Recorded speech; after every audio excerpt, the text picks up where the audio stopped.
Not important enough to think about.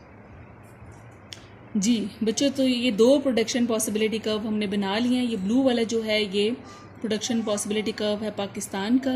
ठीक है, पाकिस्तान की जो हमने अपॉर्चुनिटी कॉस्ट डिफाइन कर रखी है उसके अकॉर्डिंगली ये हमने बनाया है।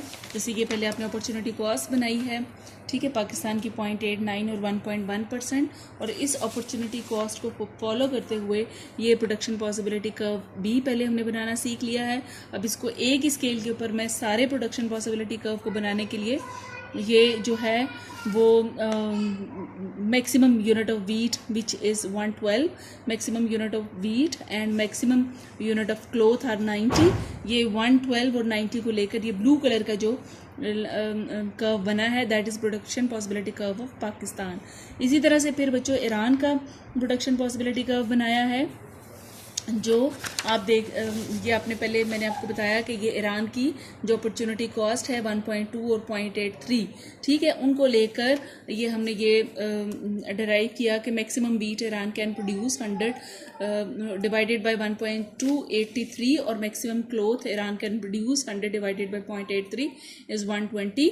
ये 83 और 120 को जब हमने प्लॉट किया तो ये लाइन बन गई, और इसी लाइन को अब मैंने स्केल के ऊपर जब डिफाइन किया है तो ये 83 और 120 को जब मिला दिया तो ये प्रोडक्शन पॉसिबिलिटी कर्व ईरान का बन गया, जो कि रेड कलर का है, production possibility curve of Iran. उसके बाद हमने कहा कि अच्छा अगर ट्रेड दोनों कंट्रीज़ करते हैं, if both countries are willing for trade, और जो पाकिस्तान है वो सिर्फ वीट ही प्रोड्यूस करेगा और जो ईरान है वो सिर्फ और सिर्फ क्लोथ ही प्रोड्यूस करेगा, ठीक है। ये कौन प्रोड्यूस कर रहा है? ये पाकिस्तान प्रोड्यूस कर रहा है, और ये कौन प्रोड्यूस कर रहा है? ईरान प्रोड्यूस कर रहा है, ठीक है। अब जो है cost maximum wheat can be produced 100 hours के अंदर 0.89 112, और maximum cloth in 100 hours can be produce 100 divided by 0.83 120.2। अब इस कॉम्बिनेशन को बच्चों जो हम प्लॉट करेंगे तो that combination will be the combination which will be feasible after trade, ठीक है। ये मैंने पहले बनाया भी हुआ था, आपको पहले भी मैंने दिखाया, और ये देखें ये बना भी हुआ है पहले का, ठीक है। लेकिन अब आपके सामने मैं ये बना रही हूँ, इस डॉटेड लाइन को दोबारा बनाऊंगी।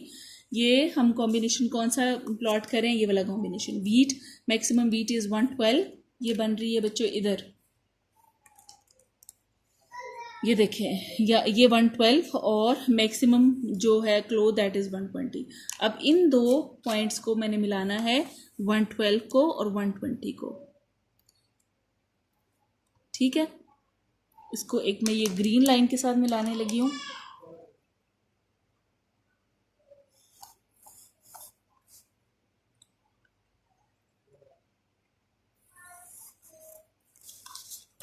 ये ग्रीन लाइन के साथ बना दिया है। ये वो प्रोडक्शन पॉसिबिलिटी कर्व है जो ट्रेड के बाद फिजिबल है, ठीक है। मज़ीद इसको हाईलाइट करने के लिए मैंने इसको ज़रा इसके साथ कर दिया शो।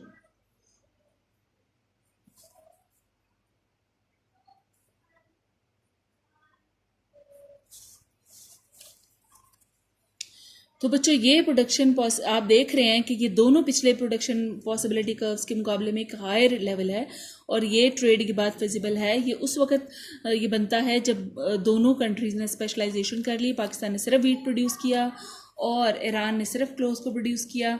अब इस पीसीसी के ऊपर रहते हुए प्रोडक्शन होगी, और इसमें से कोई भी कॉम्बिनेशन जो है उसको चूज़ किया जा सकता है। अच्छा, अब दोनों जो है वो ट्रेड करेंगे कैसे, दोनों में एक्सचेंज रेट क्या तय पाएगा? ये बच्चों दोनों की जो है बार्गेनिंग स्किल्स पर डिपेंड करता है, दोनों के जो है वो कम्युनिकेशन स्किल पर डिपेंड करता है कि वो इसमें से कौन सा एक्सचेंज रेट तय करते हैं। लेकिन ये हम देख रहे हैं कि whatever exchange rate is decided that will be higher to their own exchange rate, ठीक है। क्योंकि ये दोनों जो पीसीसी हैं, पाकिस्तान का अपना पीसीसी और ईरान का अपना पीसीसी, उसके मुकाबले में एक ऊंचा पीसीसी कर्व है, इसके ऊपर कोई सी भी एक्सचेंज रेट तय पा सकती है, ठीक है बच्चों। ये टॉपिक आपका ख़त्म हो गया। एक दफ़ा थोड़ा सा फिर ब्रीफ सारा समराइज़ कर देती हूँ। ये आपका काफ़ी लंबा टॉपिक था।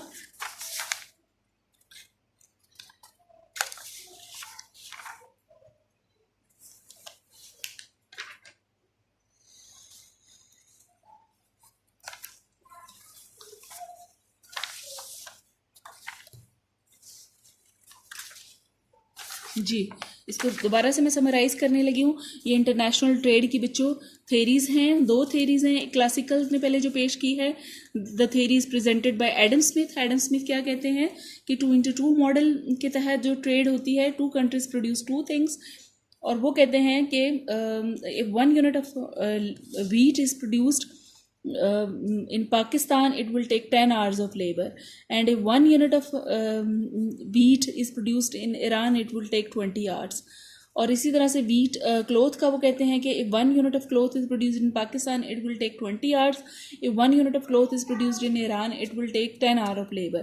So हमें ये क्लियरली नज़र आ रहा होता है कि Pakistan is absolutely superior in production of wheat and Iran is absolutely superior in production of cloth. So Pakistan should specialise in the production of wheat, whereas Iran should specialize in the production of wheat, cloth, and then they will do trade. ठीक है, ये बड़ी एक simple सी theory है कि जी पाकिस्तान जब superior है wheat के प्रोडक्शन में, he will specialise in wheat, and Iran is superior in cloth, so he will specialise in cloth. But the Ricardo, the next theory is presented by Ricardo, and it is a little bit complicated. इसमें क्या है कि Pakistan is superior in production of both, whereas Iran is inferior in production of both. ठीक है, Ricardo कहता है फिर भी ट्रेड मुमकिन है.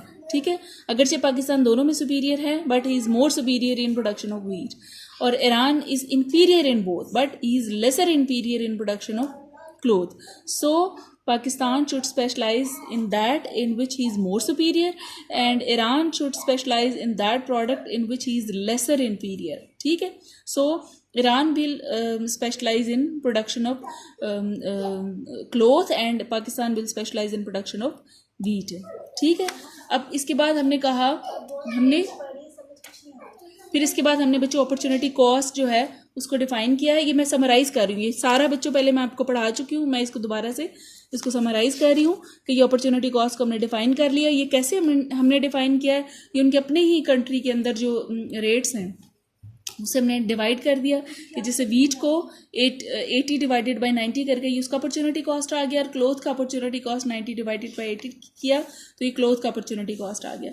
और फिर इसी तरह से ईरान की जो कॉस्ट हैं उनको डिवाइड करके बच्चे 120 को 100 से डिवाइड किया तो ये वीट का अपॉर्चुनिटी कॉस्ट, और फिर ये 100 को 120 से डिवाइड किया तो ये क्लोथ का अपॉर्चुनिटी कॉस्ट आ गया. ये जब हमने अपॉर्चुनिटी कॉस्ट को डिफाइन कर लिया तो फिर हमने ये गेन्स फ्रॉम ट्रेड के बारे में पढ़ा कि हमने फ़र्ज़ कर लिया कि 100 आवर्स दोनों कंट्रीज़ को दिए गए हैं, और पाकिस्तान जो है उन 100 आवर्स में क्या कुछ कर सकता है कि वो वीट की जो अपॉर्चुनिटी कॉस्ट 0.89 है और क्लोथ की जो अपॉर्चुनिटी कॉस्ट 1.1 है, तो maximum wheat Pakistan can produce 100 divided by 0.89, that is 112, और maximum cloth Pakistan can produce is 100 divided by 1.1 which is 90. इस बच्चों 112 और 90 को मिलाकर इस कॉम्बिनेशन को जब हमने मिलाया तो ये PCC ऑफ पाकिस्तान बन गया. और इसी तरह से फिर ईरान की जो अपॉर्चुनिटी कॉस्ट ये कहाँ से आ रही है, ये बच्चों हमने ये जो ये बनाए थे ये इधर से हम ले रहे हैं. ये ईरान की जो अपॉर्चुनिटी कॉस्ट 1.2 और 0.83 थी, 1.2 और 0.83, और हमने फ़र्ज़ किया कि ईरान को भी 100 आवर्स दिए गए हैं तो वो maximum wheat he can produce in 100 hours of labour, that is 83, and maximum cloth Iran can produce in 100 hours, that is 120. ठीक है, और ये प्रोडक्शन पॉसिबिलिटी का ईरान का बन गया.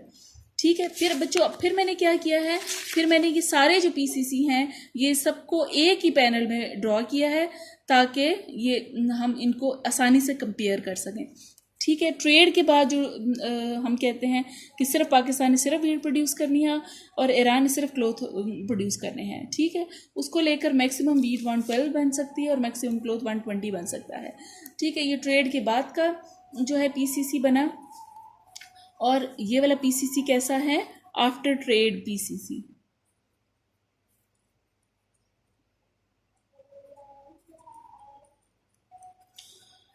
और ये रेड वाला बच्चों ईरान का PCC है, ब्लू वाला पाकिस्तान का PCC है, और ये ग्रीन और डॉटेड वाला जो है ये आफ्टर ट्रेड PCC है. और हमने देखा कि ट्रेड के बाद जो PCC है ये दोनों के मुकाबले में बुलंद है, जिससे ये हमने नतीजा खस किया कि तिजारत हर सूरत में फ़ायदा मंद होगी, बेशक एक मुल्क दोनों चीज़ों की प्रोडक्शन में सुपीरियर हो और एक मुल्क दोनों चीज़ों की प्रोडक्शन में इन्फीरियर हो. Thank you.